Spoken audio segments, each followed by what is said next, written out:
सुप्रभात प्यारे बच्चों, कैसे हैं आप सभी। मैं आशा करती हूँ आप सभी बच्चे बहुत अच्छे और स्वस्थ होंगे और तैयार भी होंगे एक नए अध्याय को पढ़ने के लिए, है ना। तो क्या आप सभी ने अपनी किताबें खोली? आ जाइए बच्चों, खोल दीजिए अध्याय 6 जिसका नाम है बातूनी। तो बच्चों ये कहानी है बातूनी की। तो आइए बढ़े। तो बच्चों सबसे पहले मुझे ये बताइए बातूनी क्या होता है। तो बच्चों बातूनी यानी कि जो इंसान बहुत ज्यादा बातें करता है और बात बनाता रहता है उसी को कहते हैं बातूनी। तो आइए बच्चों पढ़ते हैं। सबसे पहले हम इसका पाठ परिचय यानी कि इसका चैप्टर इंट्रोडक्शन देखिए क्या है। यूं बातें बनाना अपने आप में एक कला होती है, परंतु कई लोगों में यह कला एक बीमारी का रूप धारण कर लेती है और सब लोग उससे पीछे छुड़ाने के देखो बहाने ढूंढने लगते हैं। क्योंकि बातूनी लोगों का जीवन जो है साथ क्योंकि बातों ने लोगों के साथ जीवन दूभर कर देता है। देख रहे हैं बच्चों, क्योंकि वो बहुत ज्यादा बातें करते हैं, इतनी बातें करते हैं कि भाई वो कान खा जाते हैं ना। अब देखिए, ऐसे ही एक बातूनी से लेखक ने यहाँ हमारा परिचय कराकर बातूनी लोगों पर व्यंग किया है। तो आइए बच्चों पढ़ते हैं अब इस कहानी को। चलिए देखिए।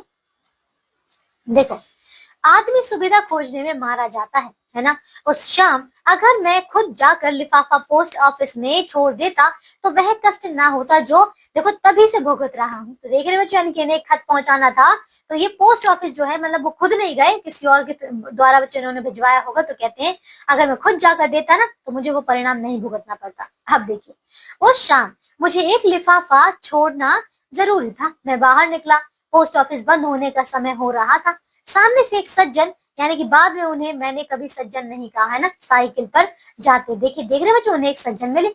आप देखिए आगे फिर क्या हुआ है ना। फिर देखो, सामने से एक उन्हें सज्जन मिले थे बच्चों। मैंने उन्हें रोक कर कहा, जरा एक लिफाफा लेकर इस कागज को उसमें रखकर यह पता लिखकर डाक में छोड़ दीजिए। तो देख रहे बच्चों, इस प्रकार से उन्होंने कहा कि ये जो है चित्र को देखिए बच्चों, यहाँ पे ये जो व्यक्ति थे इनसे कहा ये डाल देना उसमें ये पता लिख कर, है ना। तो उन्होंने कहा सहर्ष, यानी कि बच्चों खुशी से तो बच्चों यानी कि उन्होंने खुशी से हंसते हुए कहा, बस उनके सहर्ष ने मेरा हर्ष तभी से छीना है ना। वह तो आज तक वापस नहीं मिला। देख रहे बच्चों, वो मुस्कुराए और बस तब से ये जो है परेशान है। दूसरे दिन वे दिख गए तो मैंने पूछा, वह चिट्ठी डाल दी थी? उन्होंने पूछा है ना। अब बताइए इसका जवाब ज्यादा से ज्यादा कितना लंबा हो सकता है।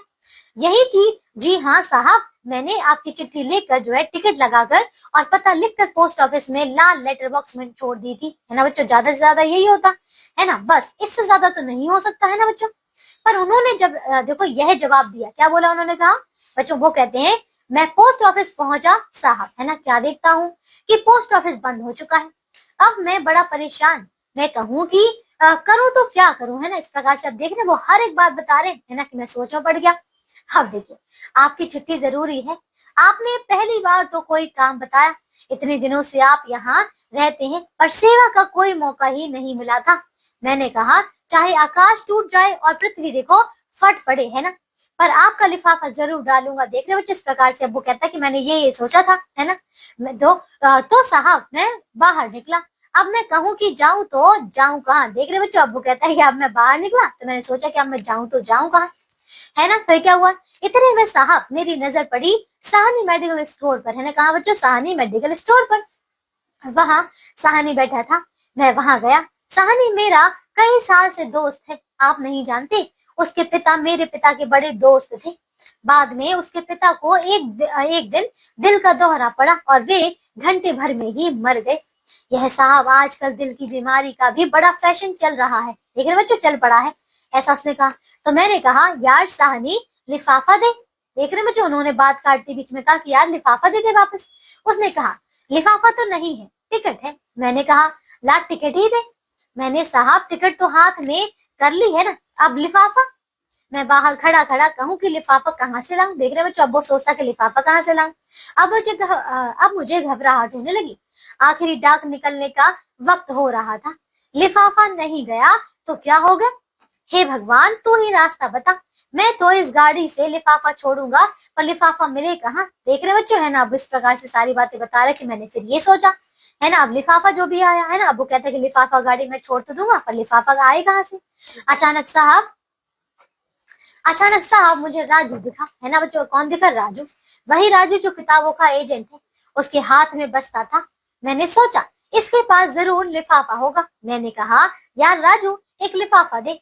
उसने कहा यार लिफाफा तो है पर उस पर कर्म का नाम छपा है, किसका। पर उस पर फर्म का नाम छुपा है। किसका बच्चों? फर्म का नाम छपा है। मैंने कहा कोई बात नहीं, मैं उसे काट दूंगा। मैंने लिफाफा ले लिया, जेब में हाथ लगाया तो कलम नहीं थी, है ना बच्चों। आप क्या कहते हैं कि कलम नहीं था, है ना। मैंने कहा कोई बात नहीं, मैं उसे, देखो क्या बोलते हैं, है ना, उनके पास क्योंकि कलम नहीं थी। मैंने कहा अजीब बेवकूफ हो, काम ले लिया और कलम लाया नहीं, है ना। इस प्रकार से कहते हैं ना कि मैंने वो तो ले लिया, लेटर तो ले लिया, पत्र तो ले लिया, लिफाफा, लेकिन अब जो है कलम नहीं लाया। भाग्य से राजू के पास पेन था। मैंने कहा यार पेन दे, और उसने साहब देखो फौरन निकाल कर दे दिया। राजू में इतनी अच्छी बात है ना बच्चों। क्या कहा कि ये तो अच्छी बात है, उसमें उसके पास कोई चीज हो तो फौरन दे देता है। अब मैं कहूँ कि काहे पर रख कर लिखूं, है ना। मैंने झट बस्ता लिया, उस पर लिफाफा रखा, उसकी फर्म का नाम काटा और पता लिखा, और साहब मैं भागा पोस्ट ऑफिस की तरफ। देख रहे हैं बच्चों, अब उन्होंने जो है उस पर, उसी के बस्ते पर रखकर पहले उस पर सारा पता लिखा और पोस्ट ऑफिस की तरफ भागा वो, है ना। देखो आप संयोग से देखिए साहब कि पहुंचा हूँ कि डाकिया चिट्ठियां निकाल कर लेटर बॉक्स बंद कर रहा था। मैंने कहा भाई साहब यह चिट्ठी भी जरूरी है, इसे डाक में शामिल कर लीजिए। वह भला आदमी था, उसने लिफाफा ले लिया, है ना। तब साहब मेरा मन हल्का हुआ। तो देख रहे हो जिस प्रकार से सारी बात बता दी कि भाई वो जो लेटर बॉक्स वाला था वो जाने वाला था।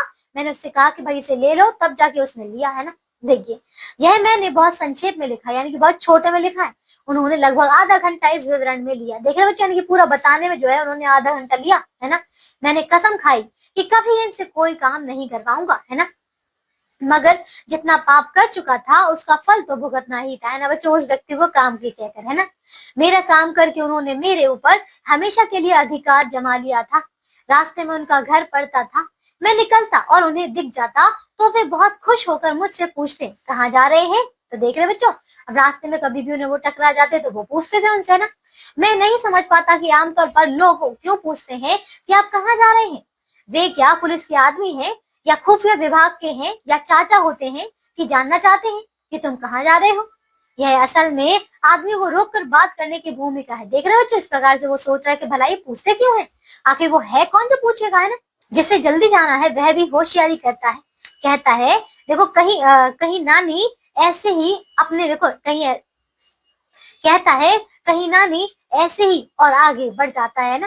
क्या सवाल, कहाँ जा रहे हैं, है ना बच्चों। इस प्रकार से कहते हैं, और क्या जवाब है, कहीं नहीं ऐसे ही।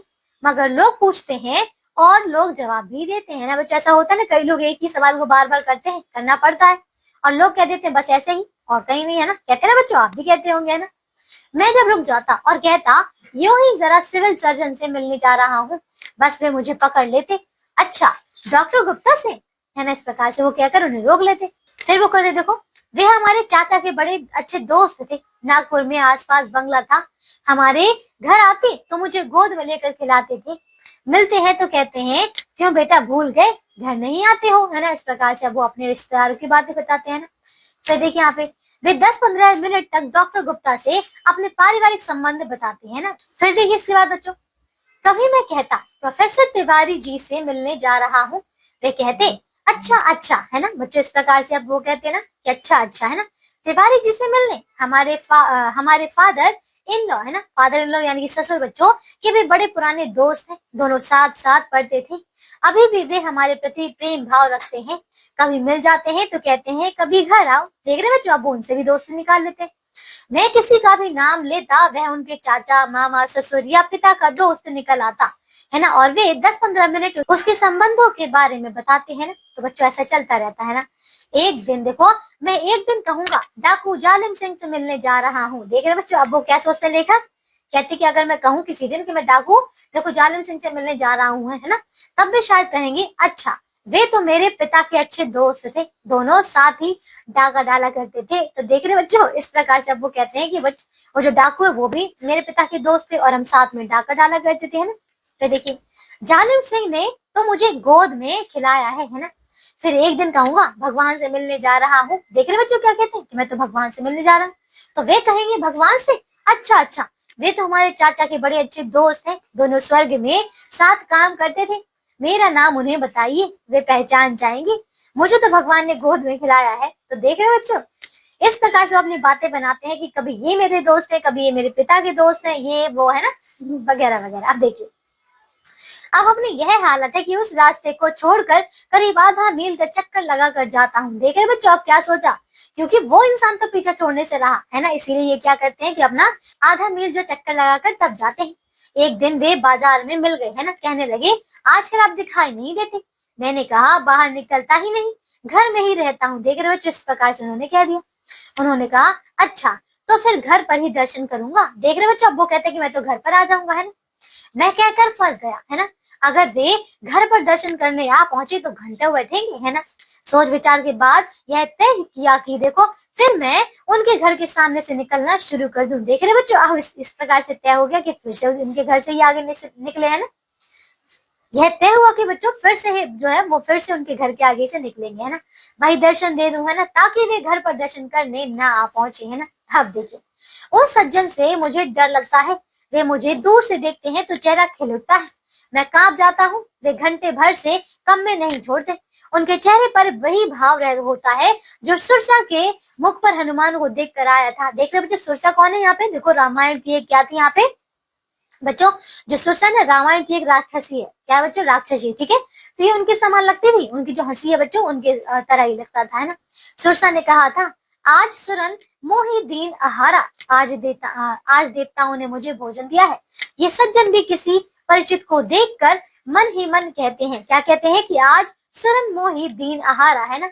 वे पास आकर हाथ पकड़ लेंगे और एक पांव से आपका पांव दबा लेंगे, है ना, और मुंह मिलाकर घंटे भर जो है बकते जाएंगे, है ना। वे नरभक्षी हैं, नरभक्षी यानी कि मतलब इंसानों को खाने वाले, है ना। हमने उनका नाम देखो मैन ईटर ऑफ चंपावत रख दिया है। देख रहे बच्चों क्या रखा है, मैन ईटर्स ऑफ क्या चंपावत, है ना। और देखो और राह देख रहे हैं कि कोई कर्नल जिम कॉर्बेट पैदा होगा जो उनसे हमारी रक्षा करेगा। तो देख रहे बच्चों, ये था हमारा अध्याय, ये थी हमारी कहानी, जिसमें हमने देखा कि एक व्यक्ति कितनी बातें करता है। बच्चों आपने भी कई ऐसे इंसानों को देखा होगा जो कि क्या करते हैं, लोगों का मतलब बहुत समय बर्बाद करते हैं, है ना। कभी यहाँ की बात, कभी वहां की बात, और कभी घंटों बातें खींचते ही रहते होते ना बच्चों। क्या आप भी ऐसा करते हैं? तो बच्चों इसको आप फिर सोचिएगा, है ना।